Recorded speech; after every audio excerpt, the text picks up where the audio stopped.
गया क्या स्टार्ट? तुम रेडी? ओके। हाँ, चलने तो कोई दिक्कत नहीं। 2 मिनट अभी। तुम सही। रेडी? नमस्कार साथियों, बहुत बहुत स्वागत है आपका एनडीसी इंस्टीट्यूट क्लासेस में और अभिनंदन है एक बार फिर से। तीनों टेस्ट में लगातार जो है महिला मंडल विजयी रह रहा है। जो आंसर की आती है एक साथ खूब सारी कीज आती है, लेकिन जैसे मेरे पास जो सबसे पहले की पहुंचती है उसको मैं अनाउंस करता हूँ। और कल की डेट में एक साथ बहुत सी कीज आई थी। उनमें से जो सबसे पहले की आई वो थी शशि बिश्नोई। तो उनकी खास बात बता दूं, वो मेरे हिंदी पॉइंट एप्लीकेशन पर जो कोर्स लेने वाले पहले कैंडिडेट हैं वो शशि विष्णु मैडम है। और पूजा तिवारी सेकंड टेस्ट में, और लक्ष्मी चौधरी मैडम अगर देख रहे हैं वीडियो तो आप बता सकते हैं कि उनको कोर्स ज्वाइन करवा दिया गया है। ठीक है तो साथियों, तो बहुत ही अच्छे पेपर हुए तीन, और उसमें कुछ कल वाले पेपर में डाउट्स कम थे आपके लोगों के। और डाउट्स की मैं क्लास रिकॉर्ड करूंगा टाइम मिलते ही, और इसी 1-2 दिन में कर दूंगा। आज जो टेस्ट होने जा रहा है उस टेस्ट की खास बात बता दूं, उसमें पिछले 3 टेस्ट में जो कुछ आपको तो भारतेंदु द्विवेदी काल बहुत छोटा काल, इतना बड़ा काल भी नहीं है। तो हम एक कवि के सारे प्रश्न भी नहीं बना सकते, वो बोरियन। तो पिछले टेस्ट के कुछ क्वेश्चंस ऐड होते हैं। अब जो भी टेस्ट आगे होंगे उन टेस्ट में आप मान लो कि पीछे वाले 3 टेस्ट के कुछ क्वेश्चन भी आगे होते चलेंगे। ठीक है। अब दूसरी बात एक और बता दूं मैं आपको।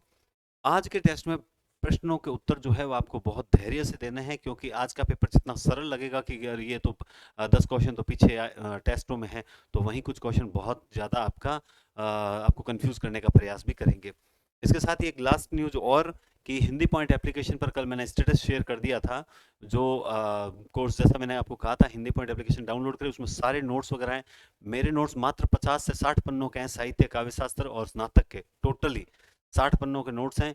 एक बार रिवीजन कर लेना क्लास के साथ साथ में। उसमें मैं कुछ 20 वीडियो भी अपलोड करूंगा, जिसको 20 वीडियो आराम से 2 दिन में एक वीडियो देखते हो, 10 दिन में वीडियो देख लोगे, और एक बार आपका पूरा बेस्ट रिवीजन भी हो जाएगा। तो 2 दिन के लिए उसको जो है मैंने एकदम रेट नाम मात्र चार्ज रख रखा है, उसको यूज कीजिए और फायदा मिलेगा, मतलब 100% मिलेगा। ठीक है दोस्तों, तो हिंदी पॉइंट एप्लीकेशन डाउनलोड करें। और इसके अलावा जो नेक्स्ट टॉपिक क्लास के तुरंत बाद मिल जाएगा, और पीडीएफ मैंने शायद अपलोड कर दी होगी, आपने देखा होगा। ये अपना टेलीग्राम चैनल है, इसको ज्वाइन करें, नेक्स्ट टॉपिक आपको वहीं मिलेगा। चलिए, तो हम आज का श्री गणेश करते हैं माँ सरस्वती का नाम लेकर, वंदे वाणी विनायके, है ना। चलिए श्री गणेश करते हैं। तो फर्स्ट क्वेश्चन आपके सामने है उपसर्ग का, कि निम्न में से किस शब्द में उपसर्ग का प्रयोग किया गया है। इनमें से किस शब्द में उपसर्ग का प्रयोग किया गया है? लालिमा, पराजय, दशक और कारीगर। बताइए किस में उपसर्ग का प्रयोग किया गया है। तो ऑप्शन अब तक आपने आंसर दे दिया होगा, आपने आंसर दे दिया होगा, और उसका राइट आंसर है पराजय, क्योंकि लालिमा, दशक और कारीगर में कोई उपसर्ग नहीं है, बल्कि प्रत्यय जरूर कहा जा सकता है। सेकंड क्वेश्चन है, मरियल शब्द में कौन सा प्रत्यय है? ल, इयल, यल, रियल। तो मरियल शब्द में कौन सा प्रत्यय है? जल्दी से बताओ, देखें। ये ल, यल, यल और रियल, बिल्कुल। कौन सा बता रहे हो आप? जल्दी से बताओ, क्या इसमें शब्द में कौन सा प्रत्यय है? ईएल प्रत्यय है, ल प्रत्यय, यल प्रत्यय, रियल। तो रियल प्रत्यय तो बिल्कुल नहीं है, ये भी याद रखें, रियल प्रत्यय बिल्कुल नहीं। यल प्रत्यय नहीं हो सकता, ल प्रत्यय नहीं हो सकता। राइट आंसर कौन सा होगा? मरियल। कौन सा होगा? मरियल प्रत्यय होगा, है ना। चलो बताओ, देखें ये आंसर गलत बताया या सही बताया है? हाँ, आगे चलते हैं। फसल कौन चर गया था? नीलगाय, भैंस, गाय, बकरी। ये शायद पहले प्रश्न आ चुका है, ध्यान से देखिए कि जो ये किस पार्ट का प्रश्न है। ये पार्ट है जो पूस की रात है ना, उसका प्रश्न है। और इसमें से नीलगाय जो है वो उसका राइट आंसर है। नीलगाय में समास कौन सा है? तो अक्सर लोग कहते हैं नीलिय जो गाय, बिल्कुल भी नीलगाय में वो समास नहीं है, कर्मधारय है। आगे चलते हैं। मजूरी में सुख से एक रोटी खाने को तो मिलेगी, किसी की धौंस तो न रहेगी। उपयुक्त कथन किसका है? उपयुक्त कथन किसका है? रामनाथ का, हल्कू का, सहना का या मुन्नी का? मजूरी में सुख से एक रोटी खाने को तो मिलेगी, किसी की धौंस तो न सहने पड़ेगी। ये कथन किसका है? जल्दी से आंसर बताइए। ये कथन है मुन्नी का। ये कथन है मुन्नी का। ये देखो, ये प्रश्न क्या होते हैं, ये प्रश्न सारे होते, मतलब जैसे हम ऑफलाइन टेस्ट लेते हैं ना, तो जो पेपर होता है उसको हम जिगजैग कर देते हैं। तो फर्स्ट क्वेश्चन 17 नंबर पे चला जाता है, 17 नंबर 3 नंबर पे, ताकि क्या है, जो ऑफलाइन स्टूडेंट भी जब पेपर देखे तो उनको क्रमबद्ध क्वेश्चन नहीं मिले हैं, है ना। और इससे हमें कुछ गलतियां भी सामने आ जाती है तो हम सुधार भी देते हैं। बढ़िया प्रयास किया गया है। आगे चलते हैं दोस्तों। इनमें से किस शब्द में उपसर्ग और प्रत्यय दोनों जुड़े हुए हैं? अकथनीय, बिकाऊ, बेरहम, लाजवाब। तो इसमें आप देखेंगे, आप तो बस कंसंट्रेट रखो यहीं पर, जहां कोई प्रश्न नहीं आए तो उस पर अपने को विचार करना है कि हाँ इसका उत्तर क्या होगा, है ना। इनमें से किस शब्द में उपसर्ग और प्रत्यय दोनों जुड़े हुए हैं? तो ऐसा कौन सा है? बिकाऊ, बेरहम, लाजवाब, अकथन, बताइए। तो इसमें देखिए, ये है उपसर्ग और ये है प्रत्यय, तो अ धन कथन धन ईय, तो राइट आंसर हो जाएगा अकथनीय। फटाफट 6 नंबर क्वेश्चन पे चलते हैं। किस शब्द में गार प्रत्यय है? सभागार, कारागार, इस टाइप के 3 क्वेश्चन आएंगे, तीनों का ढंग से उत्तर देना। एक भी गलत होता है तो ये आपकी बेवकूफी से होगा, इसलिए हमें ऐसा काम नहीं करना। किस शब्द में गार प्रत्यय है? सभागार, कारागार, स्नानागार, यादगार। गार प्रत्यय किसमें है? मुझे तो ये बता दो, जल्दी से बताओ। इसमें देखो, इसमें गार प्रत्यय आपने उत्तर दे दिया होगा अब तक तो। इसमें गार प्रत्यय कौन सा है? यादगार है। क्यों? क्योंकि यहाँ पर अपने हिंदी में ये गार उर्दू प्रत्यय होता है और याद के साथ लगेगा। स्नान, कारा, सभा, ये अपने तद्भव शब्द कह सकते हैं इनको, ठीक है। ईय प्रत्यय से रहित शब्द है, ऐसा शब्द जिसमें ईय प्रत्यय नहीं है। राष्ट्रीय, भवदीय, माननीय और भारतीय। फटाफट इसका आंसर दे दीजिए। इसका राइट आंसर हो जाएगा, क्या हो जाएगा, क्या हो जाएगा, क्या हो जाएगा, जल्दी से बताओ। देखें, इसका राइट आंसर हो जाएगा माननीय, क्योंकि राष्ट्रधन ये भवत धन ईय, इसमें क्या हो जाएगा? भवत धन ईय, है ना, भवत धनीय। आगे चलते हैं। भक्ति काल में गृहस्थ जीवन का जैसी सुंदर चित्रण सूरदास में मिलता है, वैसा ही आधुनिक काल के किस कवि में मिलता है? बहुत ही अच्छा प्रश्न है, बहुत ही अच्छा कोटेशन है। पेपर बहुत सरल है, पेपर थोड़ा कंफ्यूज करने वाला है, बस इतना ही है, आपको ढंग से आंसर देना है। भक्ति काल में गृहस्थ जीवन, भाई भक्ति काल में गृहस्थ जीवन पर जैसा सुंदर लिखा, वैसा ही आधुनिक काल में किस कवि ने लिखा? तो अब यहाँ पे ये क्या आया? सूरदास। तो मुझे बता दो, सूरदास की तुलना आधुनिक काल में किससे की जाती है? बस वही उसका उत्तर है, और उसका राइट आंसर क्या हो जाएगा? हरियोध हो जाएगा। क्या आंसर हो जाएगा? हरियोध। त्रिनेत्र किस समास का उदाहरण है? देखते ही पता लग गया होगा, अव्ययी भाव, द्वंद, बहुव्रीहि, तत्पुरुष में से किसका उदाहरण है त्रिनेत्र? तो दोस्तों त्रिनेत्र उदाहरण है बहुव्रीहि समास का। अभी तक अगर आपने वीडियो लाइक नहीं किया है, देखो आपका पिछले 3 वीडियो से बहुत अच्छा मोटिवेशन, कल की क्लास मुझे थोड़ी लंबी लगी थी, लेकिन फिर भी आप लगातार लास्ट तक 350 प्लस स्टूडेंट जो थे वो लाइव देख रहे थे। कुछ आ रहे थे, जा रहे थे, कभी बढ़ रहा था आंकड़ा 385, 400 हो रहा है। मैं आपसे निवेदन करता हूं और आपके लिए निवेदन करता हूं कि आप क्लास को नियमित देखें। ये एक एक प्रश्न आपके लिए, जैसे वो कहता है ना, बिहारी को एक एक दोहे पर जो है अशरफी मिला करती थी, वैसे ही आपको एक एक प्रश्न पर जो है मतलब यूं मान लीजिए पेपर में आने लायक प्रश्न है और एक एक प्रश्न का फायदा होगा। बराबर देखिए, इस बहाने आपका कोर्स हो जाएगा 10 दिन में। सबसे खास बात यही है। ये चीज अगर जिसके समझ में आ रही है वो तो रेगुलर है, नहीं समझ में आ रही है वो भैया जय श्री विठल। तो किस शब्द में दो प्रत्यय का प्रयोग हुआ? मानवता, विवशता, सुंदरता, मित्रता। बहुत ही अच्छा प्रश्न है। बताओ दो प्रत्यय किसमें है? एक है, फिर दूसरा और है, जल्दी से बताओ। तो उसमें दो प्रत्यय देखिए, मनु, धन, अधनता। तो यहाँ पे क्या हो जाएगा? मानव, मनु धन अमानव, और उसमें ता प्रत्यय जुड़ गया, मानवता। आगे चलते हैं, नेक्स्ट क्वेश्चन। भारतेंदु युग को पुनर्जागरण काल किस आलोचक ने कहा है? भारतेंदु युग को पुनर्जागरण काल किस आलोचक ने कहा है? जल्दी से बताइए। देखिए, पुनर्जागरण काल किसने कहा है? तो वो कहा है डॉक्टर नगेंद्र ने कहा है। किसने कहा है? डॉक्टर नगेंद्र ने कहा है। क्लियर बात है। आगे चलते हैं। मैथिली शरण गुप्त की इन रचनाओं को कालक्रम के अनुसार लगाइए। बहुत ही बढ़िया प्रश्न है कि इन रचनाओं को कालक्रम से सेट करना, इस पर टाइम लिया जाना चाहिए, और कईयों को तो याद भी हो सकती है। देखते हैं क्या होता है, याद है या नहीं है। तो देखिए, सबसे पहले बताइए कि इसमें जो रचना है, जैसे साकेत है, हेमंत है, रंग में भंग है, भारती भारत भारत भारती है। बताओ देखे कौन कौन से क्रम से क्या होगी। देखो आप, रंग में भंग कब है? 10 में है। भारत भारती कब है? 12 है। साकेत कब है? 31 है। और हेमंत कब है? लगभग 6 की रचना है। तो यही इसका क्या हो जाएगा? क्रम है। मैथिली शरण गुप्त की जैसे और भी रचना है, आपको पता है, यशोधरा इनकी रचना है मैथिली शरण गुप्त की। किसान मैथिली शरण गुप्त की रचना है ना। किसान जो है 17 की रचना है। इसी तरह हिंदू, हिंदू जो रचना है वो 27 की रचना है। और शायद मेरे ख्याल से जनकार नहीं, हिंदू और एक शायद एक रचना है, शायद जनकार ही होनी चाहिए। जनकार है क्या इनकी? 29 में, 29 में कौन सी रचना है? एक तो शायद अनद्य है, एक तो अनद्य रचना है इनकी, है ना। इसी तरह से और भी और रचनाएं मुझे याद नहीं आ रही अभी। हेमंत रंग में भारत भारती, साकेत, साकेत 31 की रचना है, ठीक है। इनकी मैथिली शरण गुप्त की महावीर, जैसे महावीर प्रसाद द्विवेदी है, तो महावीर प्रसाद द्विवेदी की है जैसे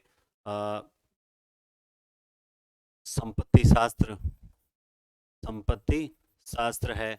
और अबला विलाप है। कौन सी है? अबला विलाप है। ठीक है। महिला मोद है। महिला मोद है। और कान्य कुब्ज है। कान्य कुब्ज है। ठीक है। और नागरी तेरी यह दशा है। नागरी तेरी, नागरी तेरी यह दशा है। ठीक है। और इस तरह से कुछ और भी रचनाएं हैं। तो आप थोड़ा सा तैयारी कर रहे हो तो अगर द्विवेदी युग पढ़ रहे हो तो महावीर प्रसाद द्विवेदी, मैथिली शरण गुप्त, हरिओद, इनको, श्रीधर पाठक, इनको विशेष रूप से पढ़ने का प्रयास करें। आगे चलें, सुम्मिलित कीजिए हंसावली। ये प्रश्न आया हुआ है और आया हुआ प्रश्न है तो फटाफट इसका आंसर दे दीजिए। हंसावली 1370 की है। देखो इनमें से प्रश्न आ जाएगा एक। 70 में है, 70 में लिखी दिया साहित्य ने। सत्यवती कथा, सत्यवती कथा ईश्वरदास की है। और ये मृगावती है, थोड़ा सा मिसप्रिंट है। मृगावती जो है वो है कुतुबन की, और मधुमालती जो है मंजन की। ठीक है। तो इनका सन याद रख लेना, इनको किसकी रचना है ये याद रख लेना, और क्रम से सेट करना, ये भी पूछा जाता है। आगे चलें कि शब्द और अर्थ दोनों पर आधारित सब शक्ति कहलाती है। कौन सी कहलाती है? जिसमें शब्द और अर्थ दोनों पर आधारित होती है। तो शब्द और अर्थ दोनों पर आधारित शक्ति जो होती है वो आपने उत्तर दे दिया होगा, व्यंजना सब शक्ति कहलाती है। आगे चलते हैं, अयोध्या सिंह उपाध्याय हरिओद को प्रिय प्रवास के लिए कौन सा पुरस्कार मिल गया था? मंगला प्रसाद पारितोषिक, ग्रैमी अवार्ड, साहित्य अकादमी या नेहरू पुरस्कार? बहुत ही बढ़िया प्रश्न है, इसका उत्तर आपने दे दीजिए। अब मान लो जैसे कोई व्यक्ति इसमें साहित्य अकादमी उत्तर देता है तो भैया साहित्य अकादमी हो नहीं सकता। आपको पता है प्रथम साहित्य अकादमी 1955 में माखन लाल चतुर्वेदी को मिला था, है ना? माखन लाल चतुर्वेदी को मिला था। तो अब आप खुद सोच लीजिए कि साहित्य अकादमी तो आपको करना ही नहीं है, और ये नेहरू पुरस्कार यहाँ हरिओद के समय बिल्कुल नहीं करना है। ठीक है। तो अब पीछे बचा कौन सा? Grammy award. इसके लिए क्या करेगा साहित्य? अगर आप तर्क से उत्तर देते हो तब इसका राइट आंसर होगा ए होगा। आगे चलते हैं, इस सूची मिलान कीजिए। बहुत ही बढ़िया है, ऐसे प्रश्न आपको रचनाएं याद करवाते हैं। बताएं, देखें इसमें राइट आंसर बताएं, जल्दी से बताएं। राइट आंसर क्या होगा? प्रिय प्रवास किसकी है? रंग में भंग किसकी है? मृत्युंजय किसकी है? पति किसकी है? मिला आंसर? मुझे पक्का पता है आपको आंसर मिल चुका होगा। तो देखिए इसमें प्रिय प्रवास जो है वो है हरिओद की। किसकी है? हरिओद की। रंग में भंग अभी हम पढ़ के आए, मैथिली शरण गुप्त की। मृत्युंजय है देवी प्रसाद पूर्ण की। और पथिक है राम नरेश त्रिपाठी। तो 3 1 2 4 कहाँ है? 3 1 2 4 ये रहा। सी ऑप्शन जो है वो राइट है, तो इसका आंसर होगा 3 1 2 4। आगे चलते हैं, द्विवेदी युग के उस कवि का नाम बताइए जिसने अपना समस्त काव्य ब्रज भाषा में लिखा था। मतलब ऐसा कवि जिसने अपना सारा काव्य ब्रज भाषा में लिखा था, जिसको कहीं न कहीं रीतिकाल और आधुनिक काल के बीच की कड़ी कहा जाता है। वो कवि कौन है दोस्तों? जल्दी से बताइए। तो वो उसमें हो जाएगा जगन्नाथ दास रत्नाकर। जगन्नाथ दास रत्नाकर, जगन्नाथ दास रत्नाकर। ठीक है। आगे चलते हैं, सुकवि नामक पत्रिका जो है वो उसका संपादन निम्न में से किसने किया था? सुकवि। ये बहुत बढ़िया भी प्रश्न याद आ गया क्या आपको? सुकवि नामक पत्रिका का संपादन इनमें से कौन कवि करता था? सुकवि वाला, जल्दी से बताओ देखें। तो इसका राइट आंसर हो जाएगा दोस्तों गया प्रसाद शुक्ल सनेही। सनेही जो था वही सुकवि कहलाता था। आगे चलते हैं, हल्कू उन पैसों से क्या खरीदने वाला था? ये प्रश्न आ चुका है। मिठाई नहीं है, कंबल। क्या है? कंबल है। ठीक है। नेक्स्ट क्वेश्चन है, पराजय शब्द में कौन सा उपसर्ग लगा? पर, परा, परा, पारा या प? पराजय में कौन सा उपसर्ग है? तो देखिए पराजय, तो इसमें क्लियर है, यहाँ पे होगा परा प्लस जय। आगे चलते हैं, अध्ययन शब्द में कौन सा उपसर्ग लगा है? अध्ययन। तो अब जिसको यण संधि आती है वो बिल्कुल जानता है, अध्ययन शब्द में कौन सा होगा? अधिधन अयन अध्ययन होगा, है ना? अब कुछ कमेंट आएंगे, सर आप तो पढ़ने ही नहीं देते हो, आप तो क्वेश्चन के साथ साथ उत्तर बोल देते हो।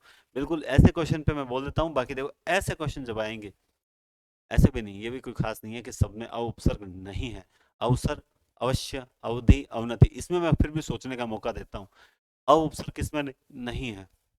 जल्दी से बताओ देखें। तो इसमें राइट आंसर हो जाएगा अवश्य। आगे चलते हैं, किस शब्द में उपसर्ग और प्रत्यय दोनों प्रयुक्त होते हैं? विद्वता, कुसुमित, आर्थिक, आधिपत्य? ये तो अच्छा प्रश्न है। आधिपत्य कौन सा है? आधिपत्य। आगे चलते हैं, किस शब्द में दान प्रत्यय प्रयुक्त नहीं हुआ है? इत्रदान, रक्तदान, खानदान, कलमदान? मैंने आपको इसमें बताया था, इसमें आपको ये देखना है, ऐसे प्रत्यय आ जाए ना, ये दान प्रत्यय वगैरह, या फिर हाँ दान प्रत्यय, तो आपको ये देखना है इसके साथ जो जुड़ा हुआ शब्द है वो तत्सम, तद्भव, देशज, विदेशी क्या है? उत्तर मिल जाएगा। ये इत्र, रक्त, खान ये अपने ही है, ये कलम, अच्छा खान भी नहीं, प्रयुक्त नहीं हुआ है। अच्छा अच्छा अच्छा, इसका राइट आंसर तो रक्तदान होगा। हाँ इसका राइट आंसर तो रक्तदान होगा। हाँ मैंने खुद नहीं उल्टा देख लिया, रक्तदान होगा। इत्र, खान और कलम ये अपने हिंदी भाषा के शब्द नहीं है, ठीक है। ये आ गया प्रश्न, बहुत ही बढ़िया। आरपीएससी का फेवरेट और इंपॉर्टेंट क्वेश्चन, आरपीएससी को सबसे ज्यादा जो प्रश्न पसंद है वो यही है, और स्टूडेंट्स को भी सबसे ज्यादा गलत करना जिस प्रश्न को पसंद है वो यही है।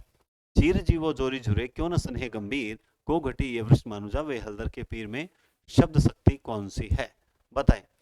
अब आप सबको लोगों ने रट रखा है कि व्यंजना होती है, ये तो क्लियर है, और व्यंजना में कईयों ने रट रखा है कि शाब्दी होती है, ठीक है। हालांकि इसके भेद तो दो होते हैं, शाब्दी और आरती। अब आरती बताएंगे वो तो गलत। अब शाब्दी तो रट ली, अब साहब इन्होंने क्या पूछ लिया कि ये शाब्दी भी कौन सी है, अभिधा मूली है या फिर लक्षणा मूली है, तब रामायण हो जाती है। अब यहाँ पर बताओ कौन सा होगा, तो यहाँ बड़ी दिक्कत आती है। इसमें अभिधा शब्द, अभिधा मूला शाब्दी व्यंजन है। रीजन क्या है, क्योंकि रीजन यहाँ है ये श्लेष अलंकार। रीजन क्या है, श्लेष अलंकार, तो ये अभिधा मूली शाब्दी व्यंजना है।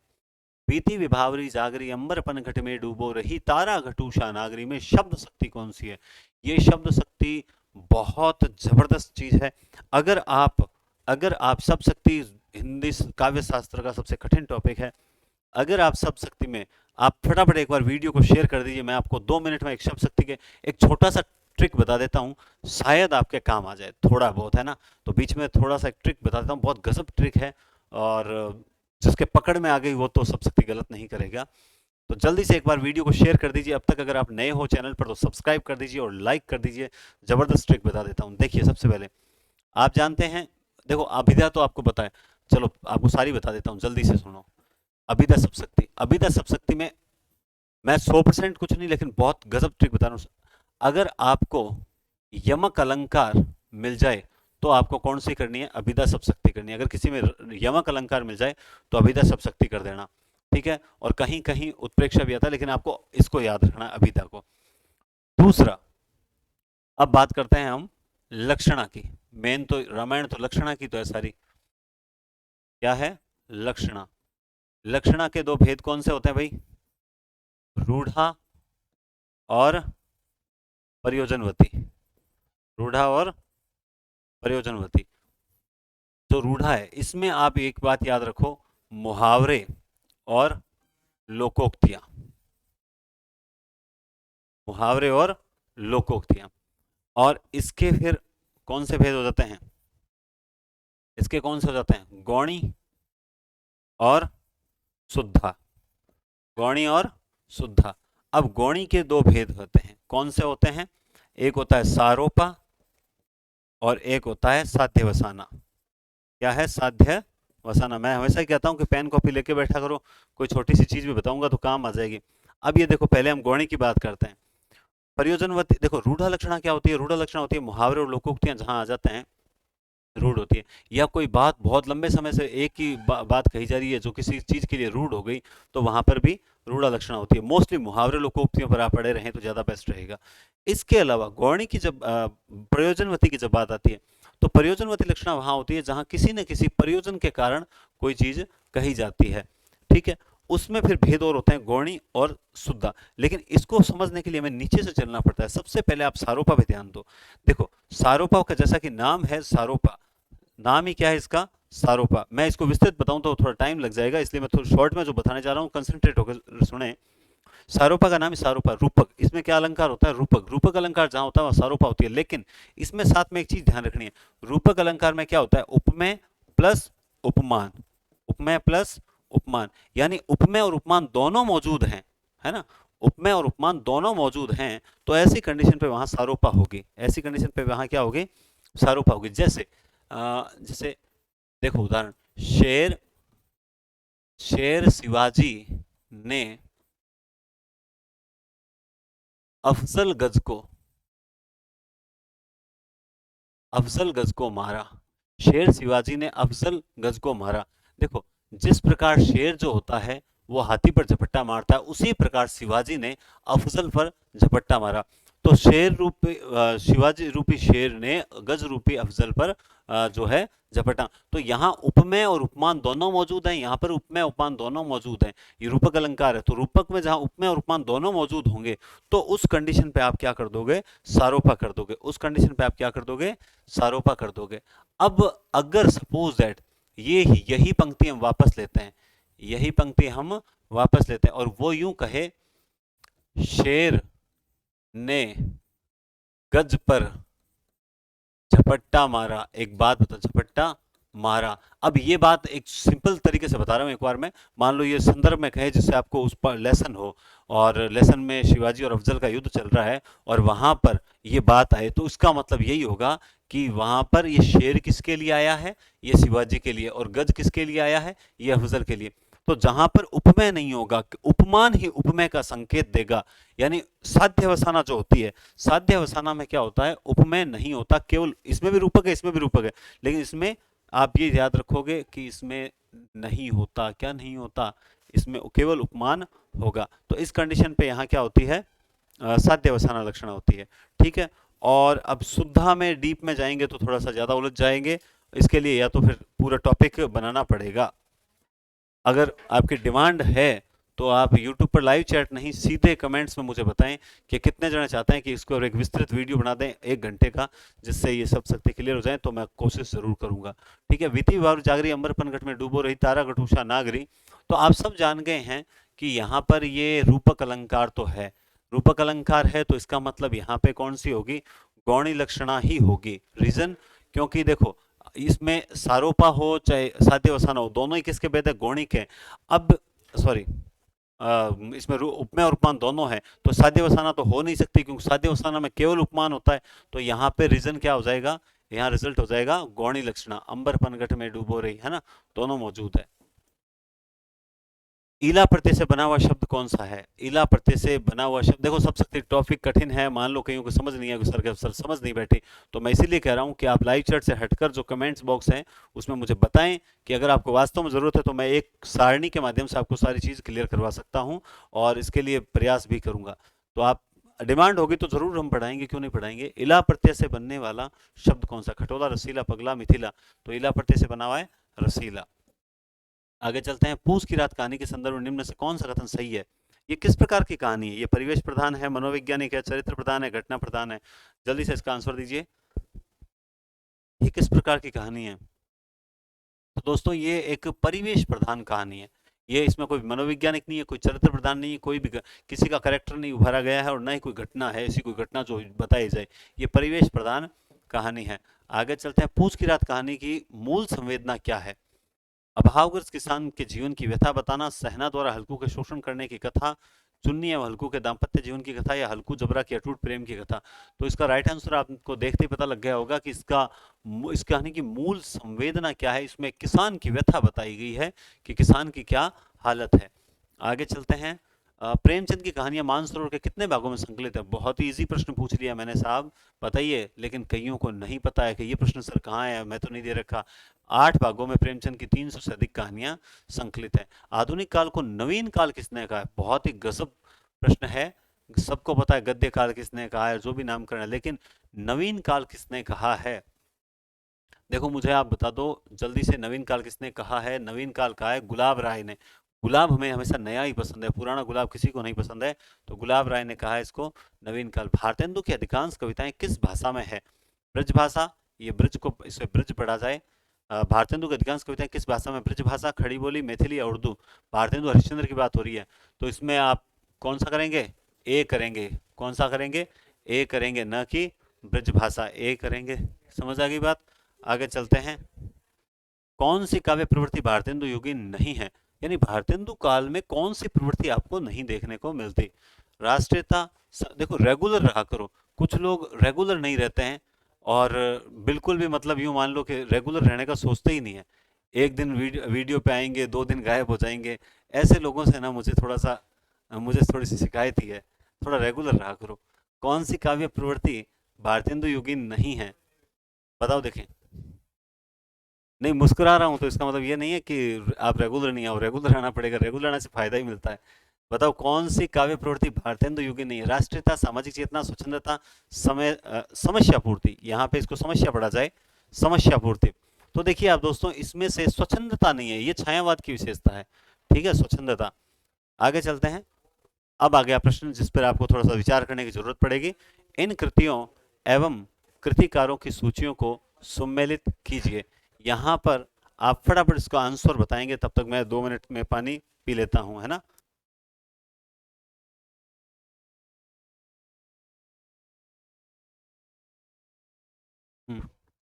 तो देखिए आंसर सही चल रहा है, आवाज आ रही है?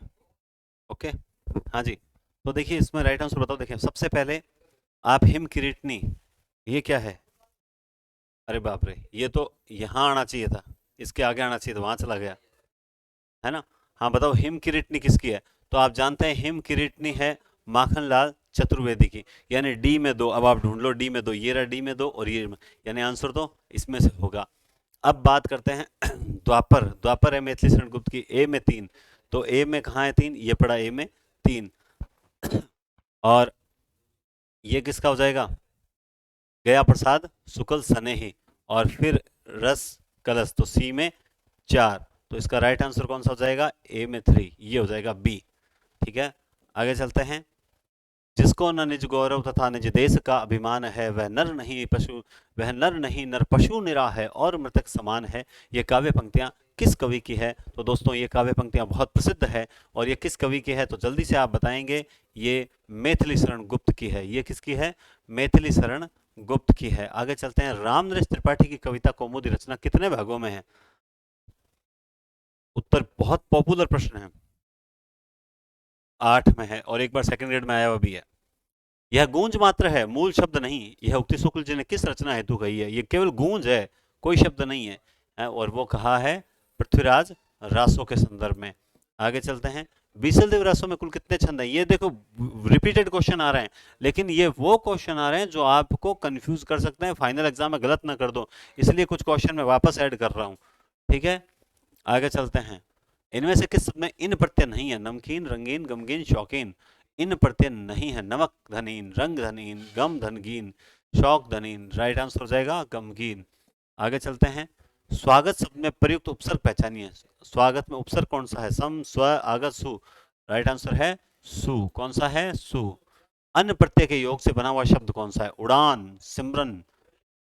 अन्न प्रत्यय के योग से बना हुआ शब्द, ये तो नहीं होना चाहिए।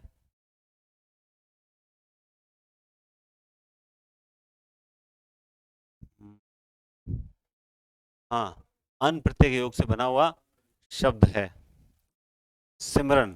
राइट आंसर कौन सा है? सिमरन। दोनों ये नंबर क्वेश्चन सिमरन, हाँ ठीक है, राइट है। आगे चलते हैं। साकेत की रचना का मूल उद्देश्य क्या था? देश प्रेम, उर्मिला को महत्व देना, राम कथा का चरित्रण, चित्रण और उक्त सभी।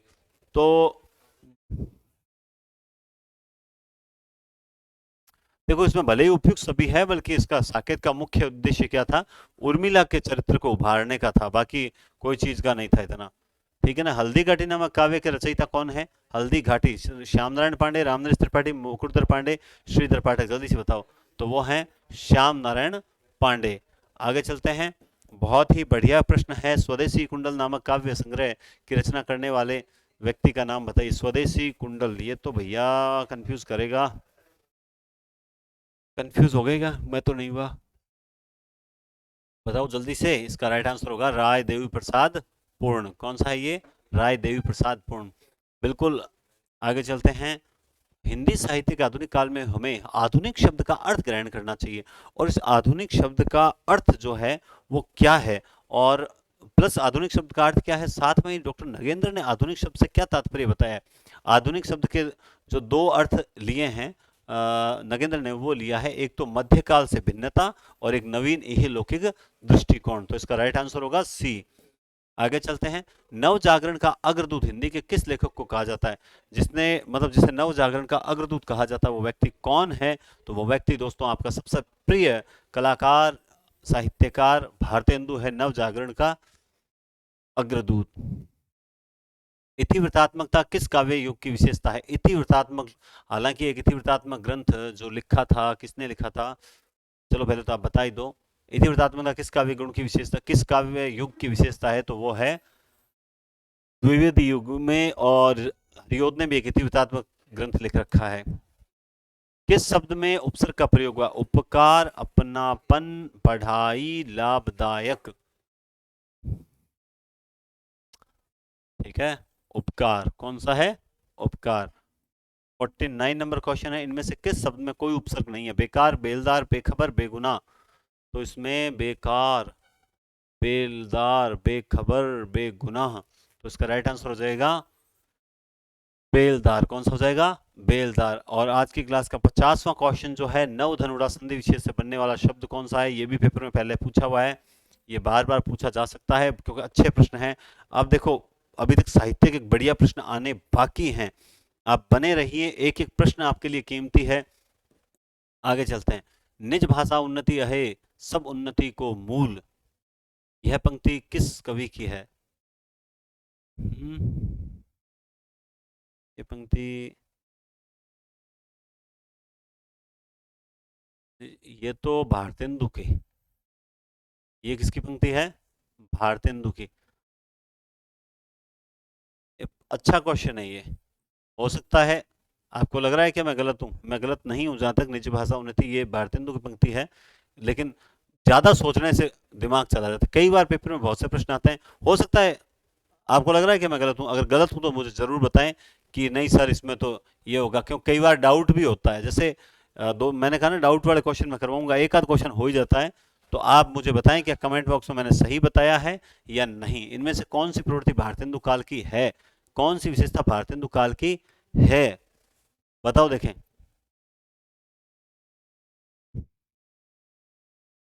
भारतेंदु काल की कौन सी विशेषता है? संस्कृत वर्णवृत्तों का प्रयोग, इतिवृत्तात्मकता, समस्या पूर्वक भाषा में लाक्षणिकता। ये समस्या पूर्ति नहीं है क्या भारतेंदु की?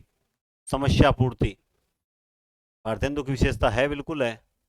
नव भक्तमाल के रचयिता, ये अभी वर्तमान में संस्कृत सेकंड ग्रेड में आया था, संस्कृत विभाग, सॉरी संस्कृत फर्स्ट ग्रेड में आया हुआ प्रश्न है। अपने पेपर में उससे पहले भी ऐड किया हुआ था। इसका राइट आंसर था राधाचरण गोस्वामी। भक्तमाल नाभादास की है, ये नव भक्तमाल है। इनमें से पंडिता उपन किस लेखक की भाषा में शुक्ल जी ने माना है? शुक्ल जी ने इनमें से चार में किसकी भाषा में पंडिता उपवन को माना है? सदल मिश्र, इंशाअल्लाह खां, सदा सुखलाल, लल्लू लाल। राइट आंसर होगा सदा सुखलाल। आगे चलते हैं। किस शब्द में वर प्रत्यय नहीं है? ताकतवर, मान्यवर, जोरावर, कद्दावर। बताओ देखें। वर, वर का मतलब क्या होता है? वर का मतलब होता है श्रेष्ठ। वर का मतलब होता है जोरावर। ठीक है। किस शब्द में इल प्रत्यय नहीं है? स्नेहिल, धूमिल, रोमिल, दुर्मिल।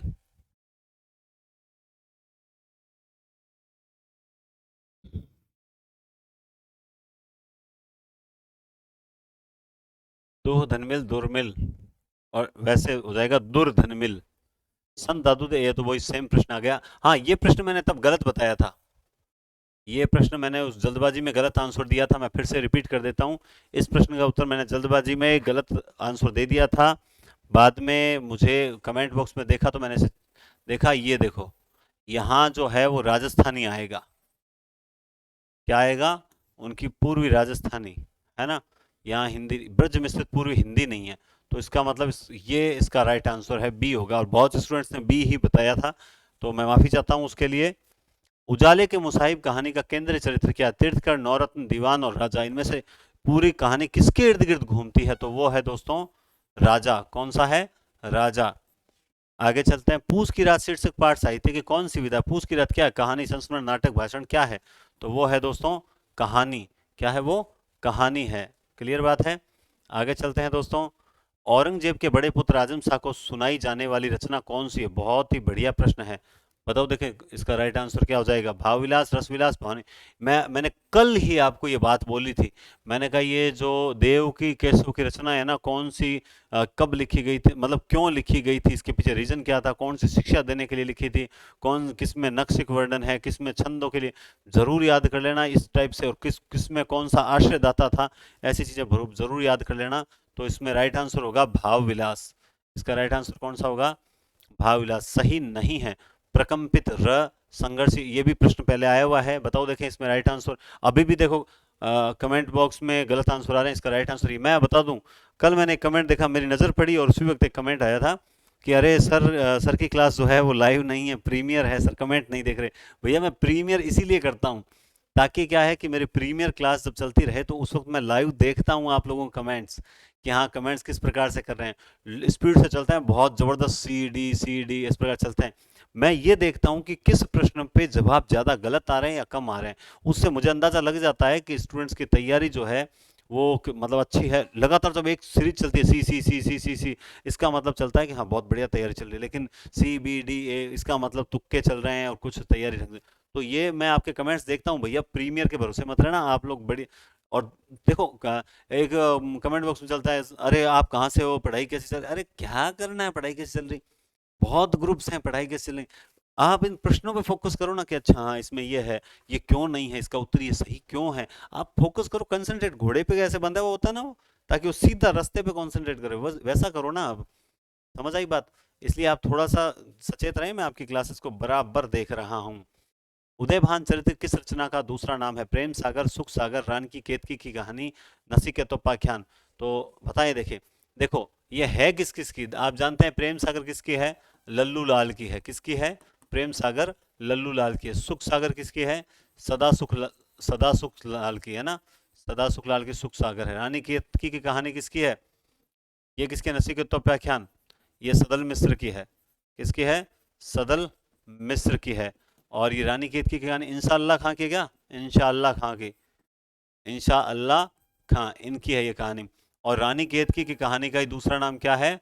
उदयभान चरित्र है। उदयभान चरित्र है। आगे चलते हैं। हो होरी किसकी है? हो होरी, होरी है अंबिका दत्त व्यास की। किसकी है? अंबिका दत्त व्यास की है हो होरी रचना। यार ये राधाचरण की तो नहीं है? नहीं है, इसी की है।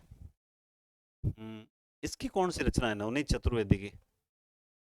नवनीत माखन से संबंधित कोई रचना है क्या भैया? नवनीत चतुर्वेदी की कोई रचना बताओ, देखें कमेंट बॉक्स में, किसी को याद आ रही है क्या? मेरे याद नहीं आ रही, लेकिन मुझे पता है इनकी बहुत प्रसिद्ध रचना है। मैं जो नया ग्रंथ विलोकता हूँ, इसमें शब्द शक्ति कौन सी है? बहुत बढ़िया है। इसमें शब्द शक्ति कौन सी है, जल्दी से बताएं, देखिए इसमें शब्द शक्ति कौन सी है। तो इसमें शब्द शक्ति है दोस्तों अभिदा। कौन सी है? अभिदा है, फाइनल है, कोई दूसरी नहीं होगी, फालतू कंफ्यूज मत होना। भाग जग्यो उमगो उर आली, उदय भयो अनुराग हमारो में शब्द शक्ति कौन सी है? भाग जग्यो उमगो उर आली, बताओ देखें इसमें। गजब है। अभी मैंने जो आपको लॉजिक बताया ना, वो यहाँ अप्लाई कर लो, सही हो जाएगी। बताओ। भाग जग्यो उमगो उर आली, सही है आवाज? ठीक है, बताओ देखें, मैंने जो बताई वो चीज अप्लाई कर लो। ठीक है, देखो यहाँ क्या है। हाँ, ये भाग्य जगना ये मुहावरा नहीं है क्या? अब उत्तर बता दो। भाग्य जगना मुहावरा नहीं है क्या? है ना? अब उत्तर बता दो। मुहावरे कहाँ आते हैं? रूढ़ा लक्षणम, बात खत्म। ठीक है।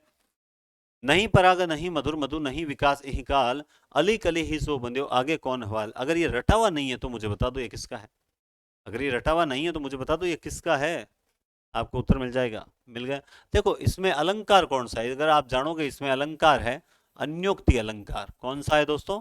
अन्योक्ति अलंकार। आप अन्योक्ति अलंकार जब पढ़ते हो तो अन्योक्ति अलंकार कौन सा अलंकार होता है? अर्थालंकार होता है। कौन सा होता है दोस्तों? अर्थालंकार। अर्थालंकार है, इसका मतलब व्यंजना कौन सी होगी? आर्थी व्यंजना होगी। ठीक है।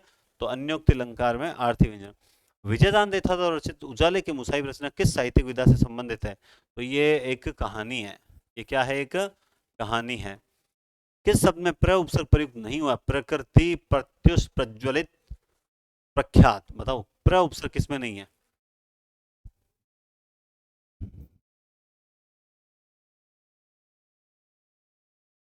प्रत्युष। हिंदी साहित्य का आधुनिक काल के प्रवर्तक कौन है? आधुनिक काल का प्रवर्तक किसे कहा जाता है? आधुनिक काल का प्रवर्तक कहा जाता है भारतेंदु हरिश्चंद्र को। साइलेंट कर दे। किसका है? नाम है क्या? बोल दे सर, क्लास ले रहे हैं। ठीक है, भारतेंदु हरिश्चंद्र। भारतेंदु हरिश्चंद्र का है, ठीक है। आगे जो नवजागरण का सर्वाधिक प्रभाव किस साहित्य पर पड़ा? नवजागरण का सर्वाधिक प्रभाव किस साहित्य पर पड़ा? अवधी, खड़ी बोली, बंगला, मराठी। तो इसका राइट आंसर क्या होगा? इसका राइट आंसर होगा खड़ी बोली साहित्य का। आगे चलते हैं। खड़ी बोली हिंदी को काव्य भाषा के रूप में प्रतिष्ठित करने का श्रेय किसे दिया जाता है? खड़ी बोली को काव्य भाषा के रूप में प्रतिष्ठित करने का श्रेय किसको? खड़ी बोली को काव्य के रूप में कौन लेकर आया था? तो काव्य के रूप में लाने वाले थे श्रीधर पाठक, मैथिली गुप्त, अयोध्या सिंह उपाध्याय, महावीर प्रसाद द्विवेदी। जल्दी से आंसर दो इसका। तो आंसर आप को मिल चुका होगा दोस्तों, महावीर प्रसाद द्विवेदी। इन कवियों को आरोही क्रम में व्यवस्थित कीजिए। बद्रीनारायण चौधरी, नवनीत चतुर्वेदी, राधा कृष्ण दास, भारतेंदु बाबू, हरिश्चंद्र। इनको आपको क्रम से सेट करना है। बताओ, देखें कौन सा होगा इसमें? होगा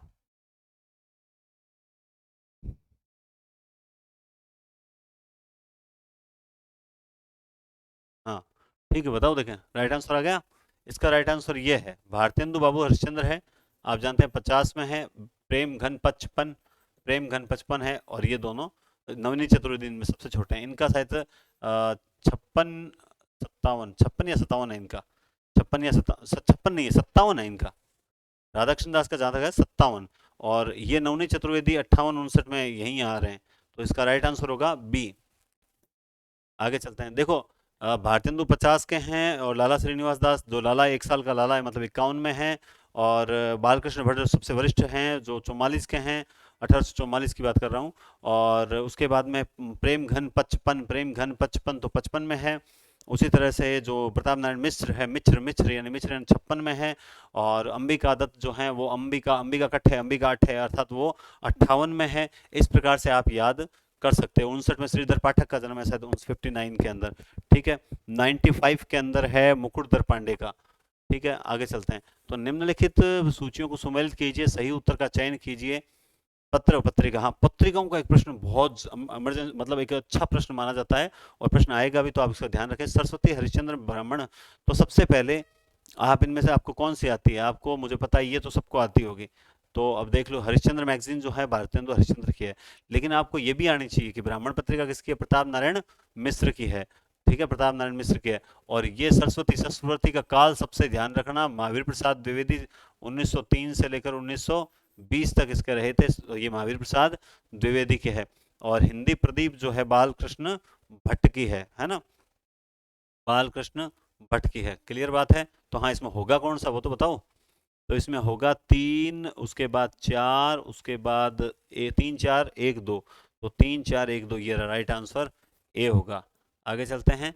सारस की तरह लंबी गर्दन बड़ी अजीब लगती है, इसमें विशेषण कौन सा है? इसमें विशेषण पदबंध, अच्छा पदबंध का प्रश्न है, खैर छोड़ो, पदबंध सिलेबस में नहीं है। लेकिन आप तो मुझे बता दो इसमें विशेषण कौन सा है? सारस की तरह लंबी गर्दन बड़ी अजीब लगती है, इसमें विशेषण वाला पद। इन 4 ऑप्शन में से देखो, ये है गर्दन, ये है विशेष्य। क्या है ये विशेष्य है। और इस विशेष्य की गर्दन की क्या विशेषता है? वो क्या कैसी है? वो सारस की तरह लंबी है। आगे देखिए, निम्न में से कौन सा द्विगु समास का उदाहरण है? चौराहा, दशानन, यथाशक्ति और माता। द्विगु, द्विगु यानी गिनती करने वाला। तो गिनती कहाँ हो रही है? चौराहे में हो रही है। दशानन में गिनती मत कर देना, वरना रावण बुरा मान जाएगा। आगे चलते हैं दोस्तों। अहमदाबाद शब्द में कौन सा प्रत्यय लगा है? अहमदाबाद, अहमदाबाद। अहमदाबाद में अहमद प्लस बाद होगा, क्या दाबाद होगा या आबाद होगा? तो आप जानते हैं इसमें क्या हो जाएगा? आबाद।